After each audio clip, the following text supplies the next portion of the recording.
নতুন বাস্কেট বল প্লেয়ারকে দেখেছেন? বলটাকে বাস্কেট করার আপ্রাণ চেষ্টা করে যায়, কিন্তু বহু ক্ষেত্রেই বিফল হয়। কিন্তু যখন একজন অভিজ্ঞ কোচ তাকে গাইড করে, সে অনায়াসে বাস্কেটে বল ফেলে জিততে পারে।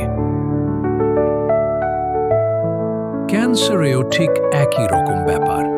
এদিক ওদিক ইনফরমেশন, প্রতিবেশীর সাজেশন, এজেন্ট, ব্রোকারের সাজেশন কখনোই একজন কোচের মতো হতে পারে না। তাই ক্যান্সারের চিকিৎসায় আপনার দরকার একটা সঠিক অভিজ্ঞ গাইডেন্স বা অ্যাডভাইসারি। ইন্ডিয়ান ক্যান্সার ট্রিটমেন্ট ইন্ডিয়ার সবথেকে authentic cancer treatment advisory house, যাকে সারা পৃথিবী ভরসা করে। তাই তো ক্যান্সার রোগীর বিশ্বাস ও ভরসা একমাত্র ইন্ডিয়ান ক্যান্সার ট্রিটমেন্টের উপরে। আইসিটি ভরসা দেয়, আশা যোগায়, পাশে থাকে পরিবারের সদস্যের মতো।